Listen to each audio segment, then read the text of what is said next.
talking about a lot of amazing things. Y'all are some incredible people. This is like a moment right here. People that are building in some of the most incredible ways for a collective of many, many communities, thousands of people, and are just humble, like, yeah, I just do a couple things. So we want to start talking very specifically about what those things are. So I think the main thing is, before we really start dreaming about what's next, it's very, very important for us to understand where we came from. And so I think I had a very, joyful introduction, but I would love for y'all, in your own words, to help people who are not familiar necessarily with your work, what you do. And I think what feels like the most important thing right now in this moment for people to know, considering all things, very conscious of what's going on in our nation right now. We are not going to pretend like that's not happening right now. And so these spaces are I think, even more important for us to be talking about what we're doing in the future. But let's first go back. Start with you, CJ. Yeah, thank you so much for the invitation. I bring you all greetings from East Oakland. East Oakland. They say, what's up?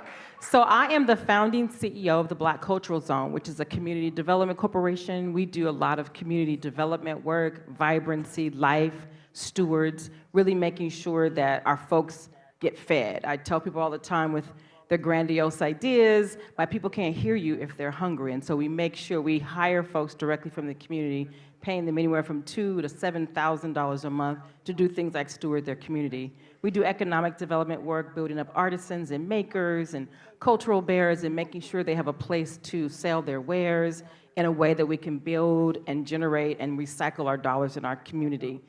We also do, really the focus of the CDC though is really about what we call the power.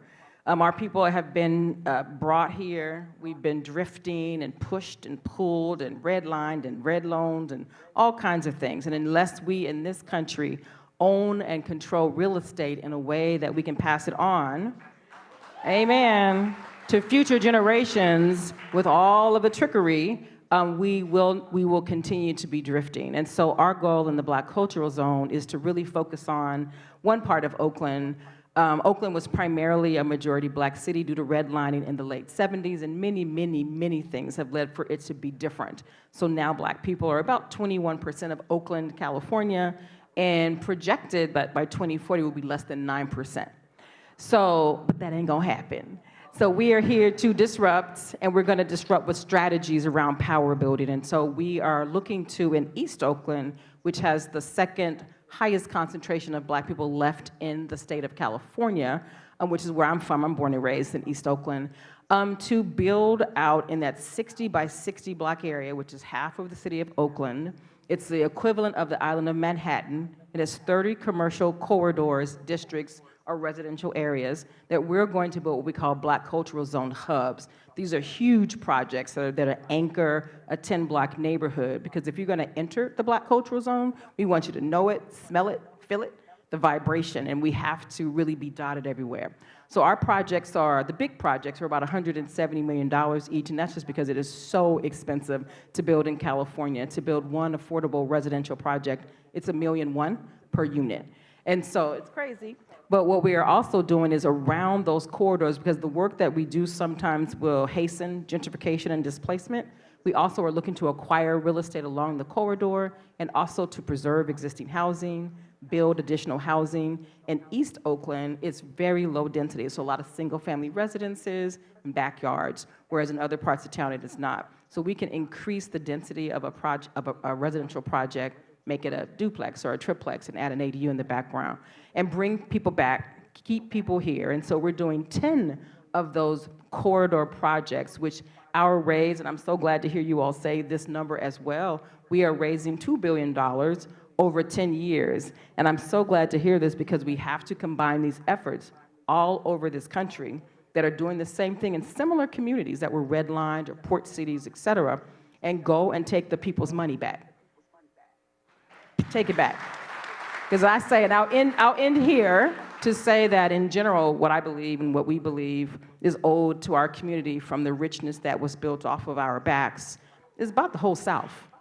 So we'll take the $2 billion here, the $2 billion there, and it's still never enough. But that's the work we're doing in Oakland. Okay. I heard a couple of $1 billion, a whole lot of land, Manhattan in the middle of East Oakland, and somebody that's homegrown. You've been there, you're from there, you understand what's going on. So thank you, CJ. All right, homegrown, like actually, well, there's Evanston too, but for right now, you are Minneapolis.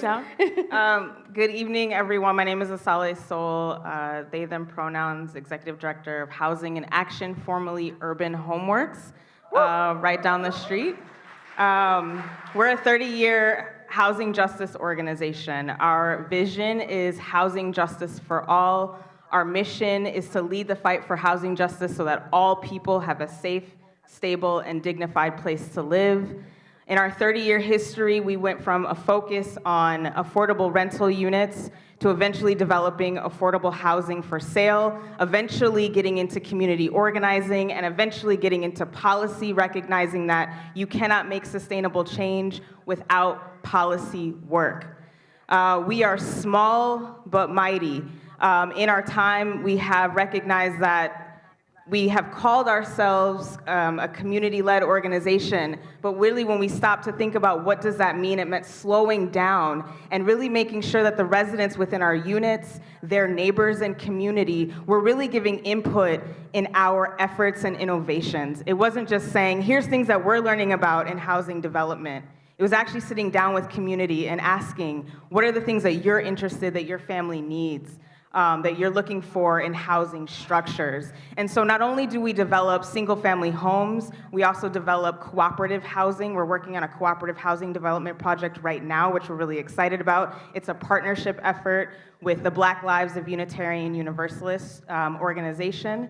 We are also developing passively constructed homes. I feel like I'm giving a lot of feedback here. But a passively constructed home is an incredibly exciting innovation because it means that the home is designed to limit the amount of utility waste. That's waste in your air conditioning, your heat in the wintertime. We have these old homes in the city. And so we're really excited to be able to not only pass on an affordable structure to families in North Minneapolis, but also a structure that means that their utilities are zero, close to zero. The way I like to describe a passive construction so that people really understand the impact is that if you put solar panels on top of a passively constructed home, now the city is paying you for borrowing your utilities off of your solar structure, all right? So these are the things that we're working on. We continue to, again, center our residents, so really focus on building pathways for our 300-plus families to move from affordable rental into affordable ownership, walking alongside of them, making sure they understand all of the financial pieces, and also sustaining folks after the fact. We have seen too much foreclosure in our community. So it's really important not only that we help folks get there, but that we help them stay there. And so really excited to be a part of this initiative, wanting to expand more affordable housing that is dignified, and this passive construction, y'all, this is the future, and there are 5 passively constructed homes in North Minneapolis right now. Let's build more of them. Thank you.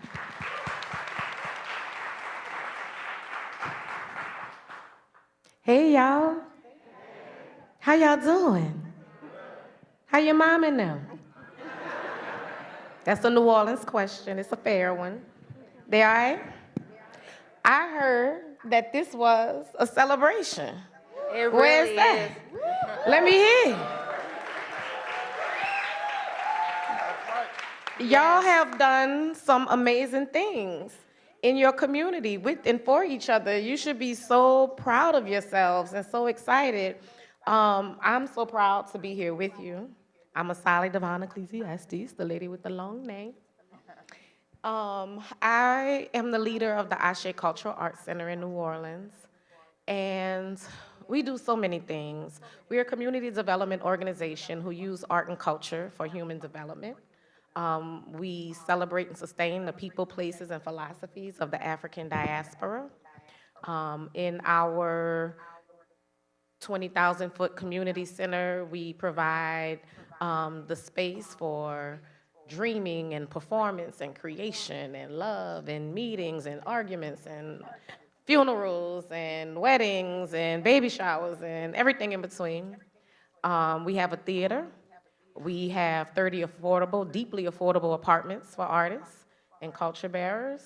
And most recently, we acquired the 2 buildings and 2 lots across the street from us to build a community-owned hotel. So we're extremely excited about that. Making a pathway for low-income residents to become part of our real estate and art buying structure for as little as $10 a month. Hello? And we are getting ready to launch a $37 million capital campaign to build our hotel. But I love these billion-dollar conversations. So, definitely thinking about how to up my game. Girl, drop the B. You understand? Drop the B. You understand? I have the honor of having done a similar project as yours with the Claiborne Corridor Initiative in New Orleans. I got to lead that work, which was a complete honor. And so know about being in the trenches with a million different community members and their groups and their loves and their hates. So like I said, I'm very proud of y'all. You've created something. I love that you call it Northside Forward, right? That momentum. Because I'll tell you that one of the things that can so easily happen that once you get done planning, you think everything just falls into place, and I promise you the work has just begun.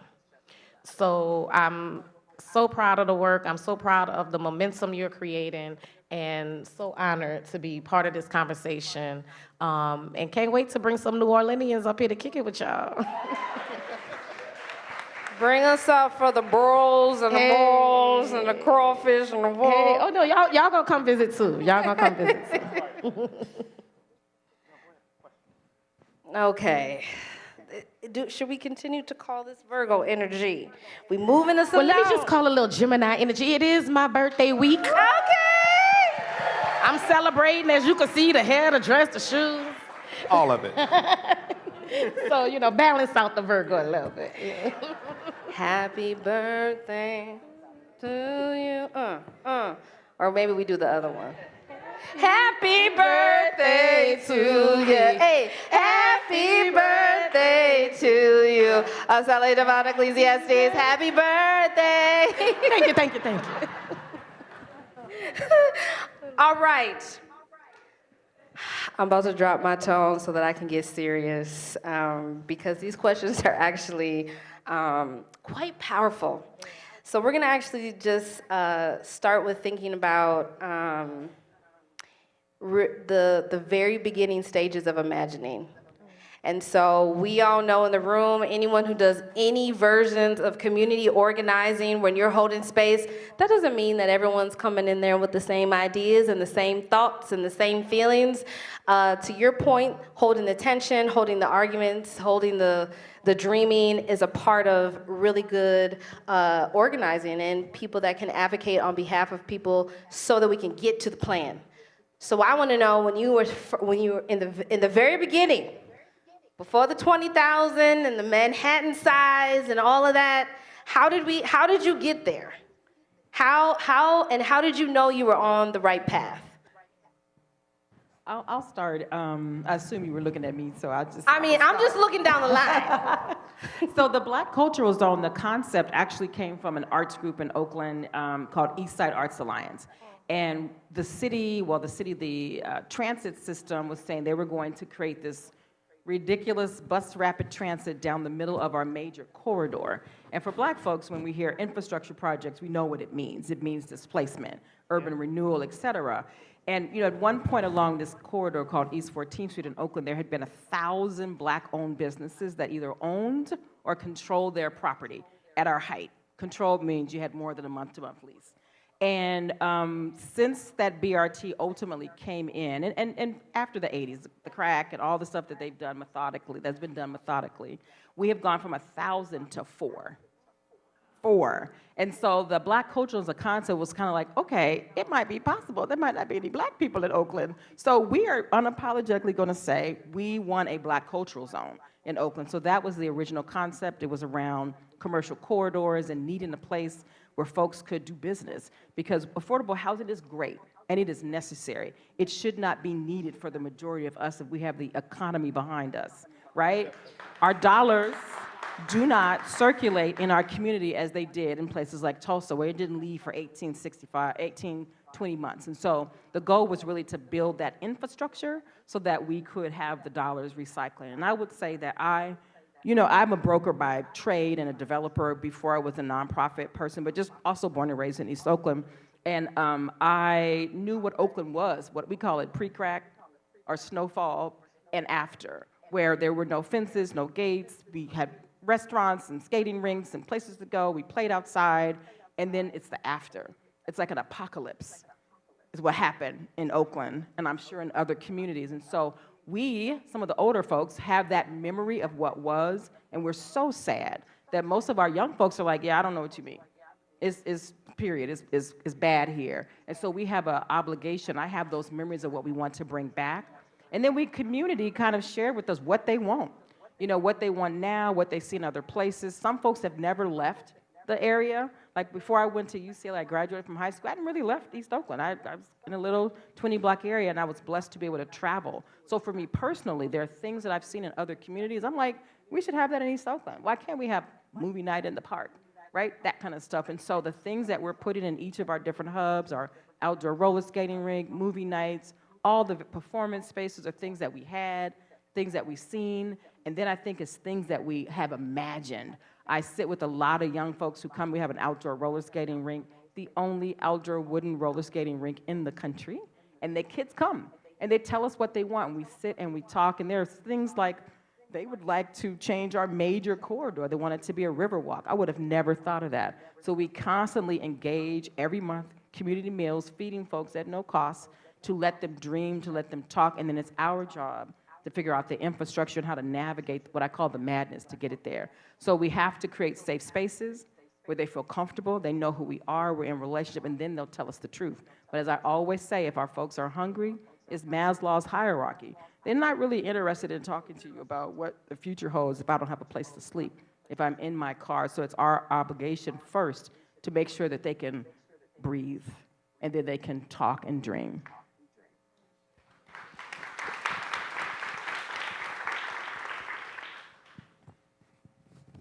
So I started working at Urban Homeworks in 2017, and when I came into the organization, the mission at the time had Jesus Christ in the mission statement, and our founding was very much from a religious sort of external white narrative, like a savior narrative. And when I came into the organization, I was really just observant, kind of looking at how were we operating, what were the things that we were doing really well, and how could we be more inclusive of community voice. And that's really how that transition started for me. I wanted to see more people from the community actually connected to the organization, a part of the organization. When I started, the board was predominantly white, and again, predominantly from outside of the community. Similar to the staff, a little more diverse, but that was stark to me. Coming from Chicago, Evanston,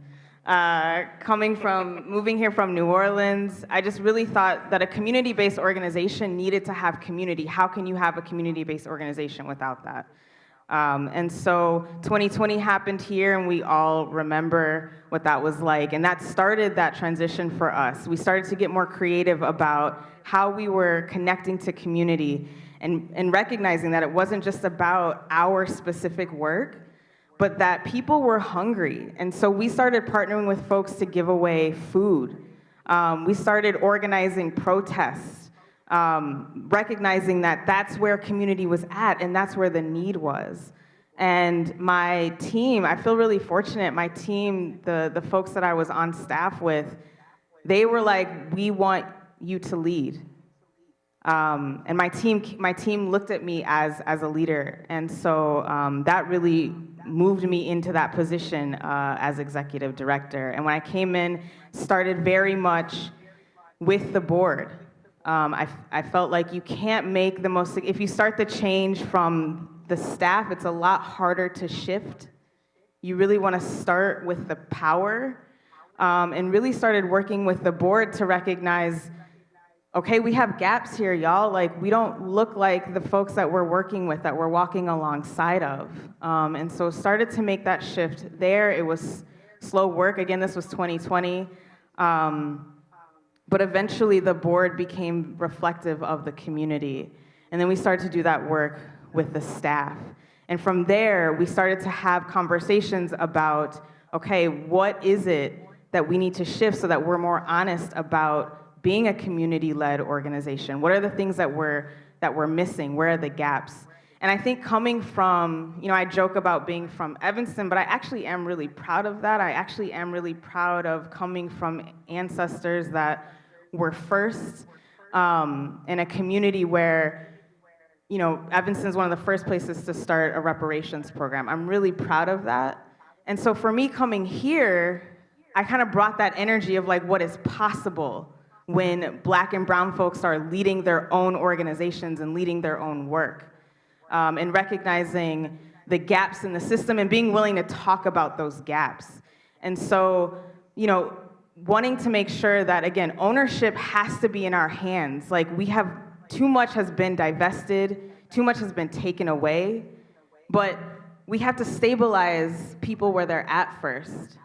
Like, that has to be a part of the long-term vision. We have to counter displacement. And so connecting with folks about what they need and then connecting them directly to their electeds. That's a big part of the work that we do. Another piece that I didn't mention earlier that I'm really proud of also is that we provide a down payment assistance grant. $20,000, it's not the whole pot, right? It's not everything you need, but it's recognizing that you can apply that to anything and you don't have to pay it back.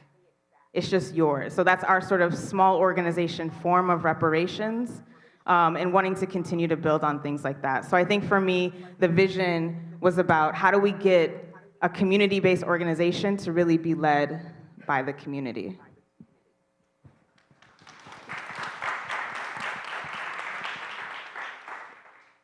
Go ahead. No, I was going to ask a question. No, please, if you have something. Yeah. So I just want to say something about the how do you know, right? When I decided to get into this work, as y'all could tell, like, I do poems. Y'all could probably tell that just by looking at me, how I show up in the world. Watch the TED Talk, y'all. I'm for real. Watch the know. TED Talk.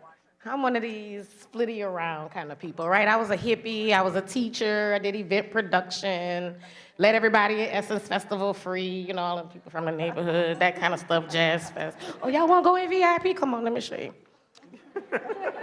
Show the artist, oh, no, you don't have enough people on your list. Don't you have a makeup artist and a roadie? And, like the local bands, they don't know how the other bands. Oh, no, you need a writer, so that was my community work, right? And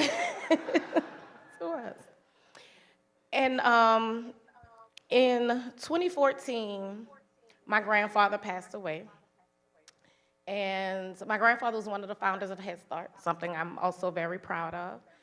When he passed away, he had 24 schools in LA. And the family thought that because I had a degree in education that I should come and lead the organization. And, I was doing my hippie thing, working at the festival. And in the same week, my god sister, who was the mayor's economic advisor, she's like, we have this community thing, and I think you should come and run it. And I was like, well, I can't because I have this family obligation, and I have to, my family legacy, my family history. And I woke up one day when I was getting ready to go to LA. It was like maybe my third trip, planning. And I said, you do not believe in nepotism. You just don't. You're gonna go to an organization where these women have been holding it down for 30 and 40 years, and now you're gonna be their boss because of an accident of birth? These are Black and Latino women who have made this organization what it is, right? Shout out to Grandpa, but you couldn't have done it without these women. And so I decided to make a difference in the community. I knew that somebody was gonna lead it who deserved to lead it, who'd been there, and that I could make a difference in my community. And when I tell you, this poet hippie has so much fun in government, messing up everything up in there. So that's how I knew I was doing the right thing. That's right. Wow, wow, wow, wow. So I'm curious if you all, the three, so when I look for inspiration, I look to Black women for that, which is why the three of you are here. And yes, the movements that you all are leading. So I'm wondering, what is your Dear Minneapolis message to us as we embark on this work? What are the things that we should hold true, knowing that this is not easy, to be able to talk about the level of transformation that we are imagining here? If you could speak to that. So I'll say what I find transformative are artists, right? Art, especially in New Orleans, our artists have more trust in our community than our doctors, our politicians, our police, like all of those things. Nobody is trusted more than artists in our communities. And so to put artists in these spaces, right, and to empower them, and I don't even want to say empower. I'm getting tired of that word. Like, people think they're endowing somebody with something. Like, move out of their way, right? Move out of their way and allow them to articulate the things. So we have all of these problems that people think are intractable, meaning they could never be fixed. Artists have the imagination to fix the unfixable, right? To create spaces in our heads and our hearts that have been closed, and just allow a dreaming to happen that we never thought was possible. And you gotta let people argue the stuff out, right? Because and you probably know some of this already, right? Like when you bring the folks together, we were talking about this earlier. Oh Lord, why we got a problem with everything about everybody? But once you like create the space for those conversations and make them facilitated, and it's okay to cuss and it's okay to holler a little bit. But if it gets too much, you gotta go on the porch. We had a porch space where you just couldn't contain your feelings. Go out on the porch. Even if it wasn't a real porch, we just drew a porch right there, go chill. But we come back the next day ready to work, right? And we look at things, and we pick hard problems. We have a 25 to 30-year difference in life expectancy between Black and white New Orleanians, right? That is a generational problem. That's a policy problem. Like, it's big and it's huge. And in just 3 years of piloting a program where we train artists as community health workers, we've connected over 1,000 people to primary care, right? We've gotten policy, we got a health in all things policy, all kind of things, some domestic violence work, all kind of things that we get artists to work on these issues, right? And I do believe that the next time there is a study or an analysis, that we're gonna bring that number down year by year. Maybe now it's 24 years to 29 years, but year by year, artists are gonna be the ones to make that difference.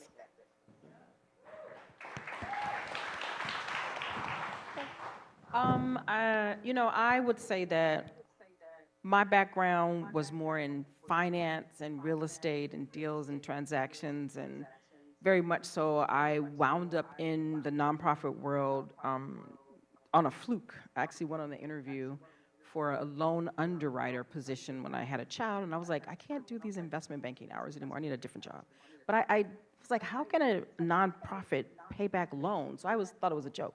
And then when I got to the interview, I was like, wow, there's a lot of nonprofits do a lot of work.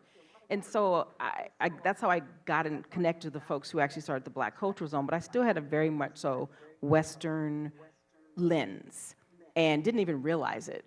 And I think once I got connected to the Black Cultural Zone and more artists and people who were cultural workers and spiritual workers, the things that me growing up as a Kojic minister's daughter was told was a sin, sage and witchery and voodoo and all the things.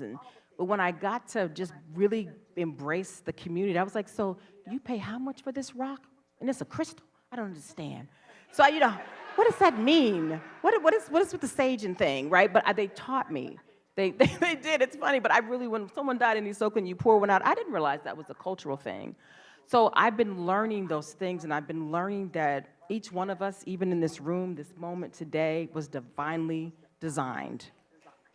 That for many of us, particularly African Americans in this room, this is a miracle.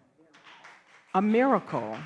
All of the things that our ancestors had to survive to be here is not an accident. And that was one of the first things that I got to understand, because I'm a real estate broker. I do deals, I get paid, I move on. And I realized that what I was engaged in was a movement, and that the skills I have were meant for that. But one of the things that I think I want to say is that, and I say this to people now a lot, it's time to come back home. Home, geographically, if you're from Northside, if you're from Eastside, from Westside Oakland, it's time to come back home. Bring all the skills that you have, the relationships, the treasures, the resource. I feel like sometimes when I went into Columbia Business School, and I was in there like, this ain't that hard. They make it seem hard. I need to go tell my people. Take all of that stuff that you've been given access to as a part of your job, to bring it back to community, but to come back home to spirit and to things that you may have been taught were not there. It is healing. I'm learning all the things, and how ultimately what we're trying to do is change the vibration of this world, because it is off kilter. The things that we're seeing is not right. When I landed on the plane, all the voicemails were ringing, because ICE is literally in East Oakland right now, grabbing up babies and people for bounties. This world is not vibrating on the right, and we are literally here as nodes of vibration that we can only achieve and configure our frequency through connection and conversation and coming back home to our indigenous practices that over centuries they have made us feel like there was something wrong with that, but it absolutely is the answer. So I think the mantra I always say to myself when I might get a little bit too much or a little bit too stressed, is I literally have a prayer. I say, ancestors, please guide me, guide us, cover me, cover us, fill me, fill us. And we need a miracle. I need a miracle, because we are miracles. So I would say, remember always, come back home geographically, emotionally, spiritually. And with that, it's not about winning and defeating anyone, because that is not our nature. But in order to change the frequency and the vibration of this world, we are here specifically for that purpose. So come back home.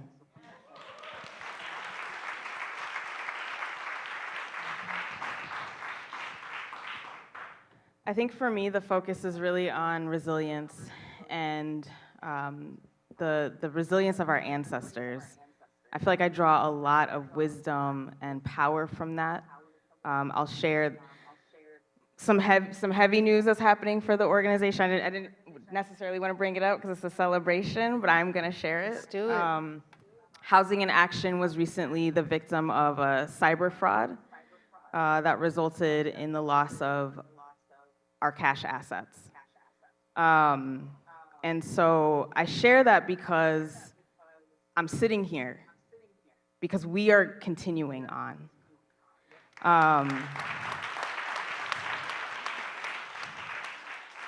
And I think that in every change, in every moment of transformation that our people have had, our resilience and the knowledge of our ancestors and their spirit and the knowledge of the Creator and the divine within us is what carries us forward. That's what empowers me to keep going, to sit here and have this beautiful conversation with these beautiful women beside me, even though we're dealing with a financial crisis right now, and I'm fighting every day to be able to sustain my team, my amazing team, and the amazing work that we've only just begun. And so I think that as Northside Forward moves forward, as it gets off the ground, there's going to be moments of heavy obstacles and challenges, and there's going to be interpersonal conflict, and there's going to be these opportunities for organizations to feel like they're pinned up against each other, that we're fighting for breadcrumbs rather than fighting together to move forward together. And so I just want to remind us that even though we're operating in this really messed up capitalist system that insists on the conflict, that our ancestors have overcome the most because of our resilience, our innate resilience. And I do believe that for us as African people, it is innate. Our innate resilience to push forward and remember what it means to walk alongside of each other, regardless of our differences. That I see your full humanity, and I see your humanity, even if you don't want to see my humanity, I still see your humanity. And so I'm going to give you the opportunity to realize the divinity within yourself and to walk alongside me. And together we will bring Northside forward. So that's what I want us to remember.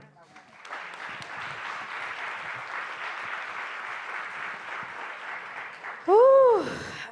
Okay, so apparently we can't really celebrate unless we get root deep. And as my grandfather says, my toenails are the roots in the ground. And for him, that just means that even though there are things that are happening around, like I'm still 10 toes down, and I'm also the roots. So CJ talking about the return, there are many, many ways for us to return, and I think a part of that is being able to hold spaces like this. So y'all are privy to the fact that we started a little late. And so we want to make sure that we hold space and honor the fact that all of y'all have come out to be a part of this evening. But before I do that, I want to just quickly say, let's do speed. Like one thing of joy. Just one like, man, this stuff sucks. ICE is over doing crazy, wild, insanity.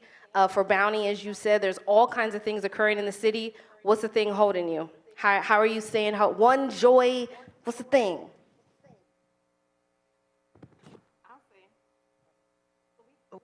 Working on this community power policy. And so you all know it's the 20th anniversary of Katrina this year. So there's a lot of heaviness. But the joy is that community has come together to create a series of events. And when I say the community, I mean our regional community from New Orleans on through Mississippi and Alabama. Like, we have all come together, like that's saying something. Because, you know, New Orleans is the northernmost Caribbean island. We don't really mess with the South like that. But we getting with our southern neighbors and doing a great collective community commemoration of Hurricane Katrina. And while it's sad and it's tragic and all of those things, the fact that we are still there, being resilient, being defiant, and we ain't about to let ICE or none of the rest of them take us out is joyful.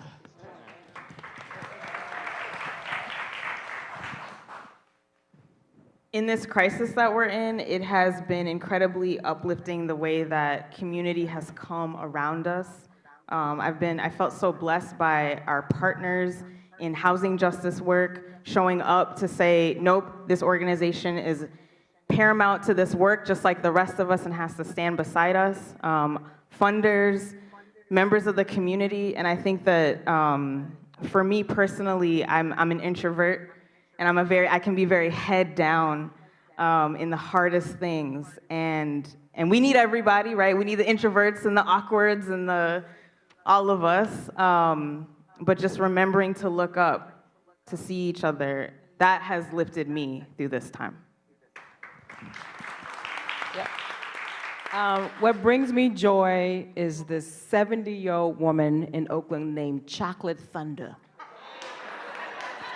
So Chocolate Thunder is the line dance fan lady. And she comes to the park every Saturday, and we are all, because in California, we don't do line dancing as much as you all do in the Midwest and the South. So she's been teaching us, and I just love the concept that all that we're going through everybody in the park gets up and we're practicing those dances and we're facing joy and we're happy despite. And I think that resilience is a part of that innate ancestral knowledge that we gonna be all right, period. Okay, Kendrick.